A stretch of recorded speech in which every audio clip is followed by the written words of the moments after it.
কুন্তলা এবং উর্মি মিলে কাকিয়াকে ফাঁসিয়ে দিল। হ্যাঁ বন্ধুরা, এমনটাই আমরা দেখতে চলেছি অনুরাগের ছোঁয়া ধারাবাহিকের আজকের পর্বে। অনুরাগের ছোঁয়া ধারাবাহিকের আজকের পর্বের শুরুতে আমরা দেখতে পাই যে দীপা এবং অভিনাশ প্ল্যান করতে থাকে যে কিভাবে উর্মির আসল রূপ সবার সামনে তারা নিয়ে আসবে। দীপা উর্মির কথা চিন্তা করে যে সে ছোট্ট লাবণ্যর সঙ্গে কিভাবে এমনটা করতে পারে। এ কথা ভেবে দীপা উর্মির ওপর প্রচণ্ড ক্ষেপে যায় এবং মনে মনে ভাবতে থাকে উর্মি কিভাবে এমনটা করতে পারে। অন্যদিকে আমরা দেখতে পাই সোনা ভাবতে থাকে যে তার মা একদম সঠিক কথাই বলেছে। রুডির যেহেতু এতই রাগ মায়ের ওপর, তাহলে সে আমার মাকে শাস্তি না দিয়ে বারবার আমার কাছে কেন আসছে।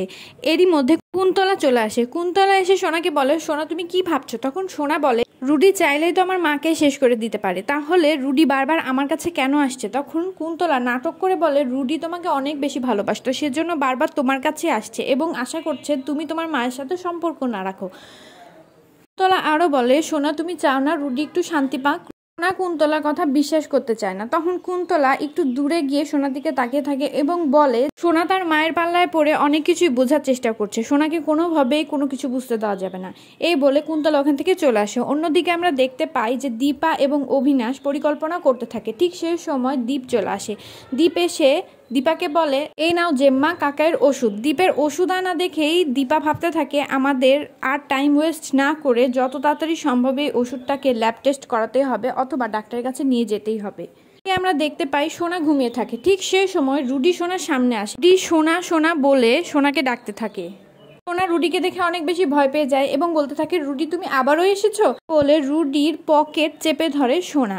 তখন রুডি পালাতে যায়। রুডির জামার পকেট ছিঁড়ে যায় এবং সোনার হাতে থেকে যায়। রুডি দৌড়ে পালিয়ে যায় এবং সোনা সেখানে অজ্ঞান হয়ে যায়। রুডি বাঁচার জন্য দৌড়ে পালায় এবং সামনেই দেখে একটা গাড়ি দাঁড়িয়ে আছে। রুডি সেই গাড়িতে উঠে পড়ে এবং দেখে সেই গাড়িতে তার মা।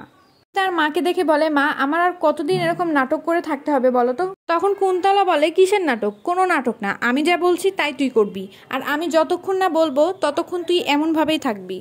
রুডি হঠাৎ করে তার জামার দিকে তাকায় এবং তাকে দেখে তার জামার পকেটটা ছিঁড়া। তখন রুডি ভাবতে থাকে, এই রে, জামার পকেটটা কি সোনার কাছেই থেকে গেল?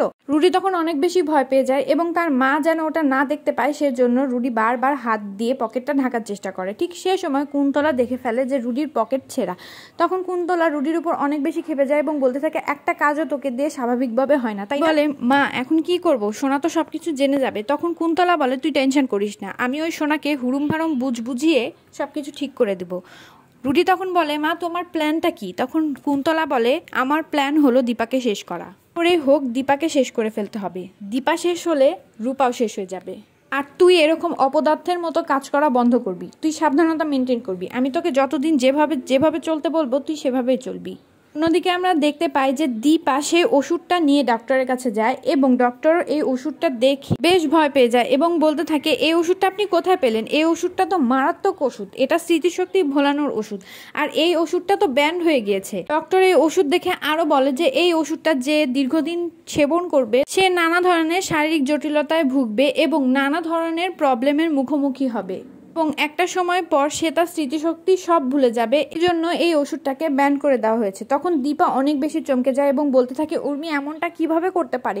উর্মি ডক্টর সেনগুপ্তর এত বড় ক্ষতি করে ফেলেছে, আমি কোনোভাবে উর্মিকে আর ছাড়বো না।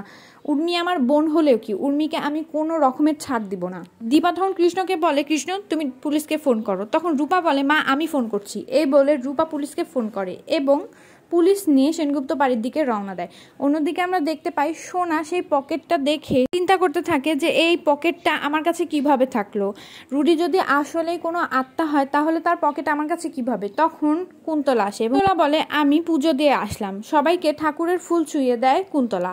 মনে মনে ভাবতে থাকে, আমার বাবার যে অবস্থা, আমি আমার বাবার সঙ্গে কোনো কথাই শেয়ার করতে পারবো না। এখানে যদি মা থাকতো আমি মায়ের সঙ্গে সব কথা শেয়ার করতাম। আচ্ছা তাহলে কি আমার মা সঠিক ছিল? আমার মায়ের কোনো দোষ ছিল না? আমি অযথা মাকে দোষ দিয়ে বেড়াচ্ছি? আসলে রুডিকে আমার মা শেষ করেনি? সব কথা ভাবতে থাকে সোনা। এরই মধ্যে উর্মি আসে এবং সূর্যকে ওষুধটা খাইয়ে দেয় এবং বলে, আপনি ওষুধ খেলে আমি মন থেকে শান্তি পাই, আমি নিশ্চিন্ত বোধ করি।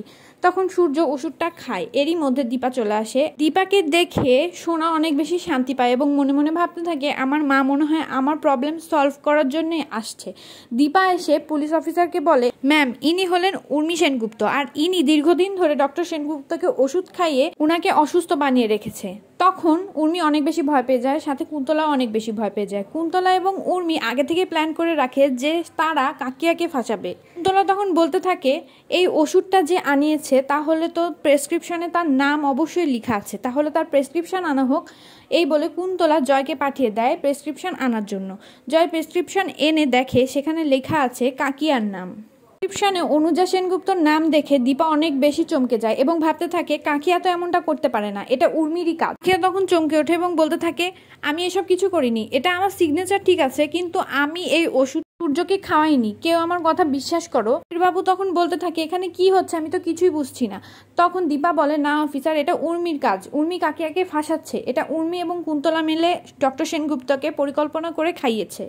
সূর্য অনেক বেশি ক্ষেপে যায় দীপার ওপর এবং বলতে থাকে আপনার কি শান্তি হয়নি, এখন আমার কাকিয়াকে ফাঁসাচ্ছেন আর আমাকে কেউ কোনো ওষুধ খাওয়ায়নি। তো বন্ধুরা, এই ছিল অনুরাগের ছোঁয়া ধারাবাহিকের আজকের পর্ব। পরবর্তী এপিসোডটি পেতে আমাদের সাথে থাকো। ধন্যবাদ।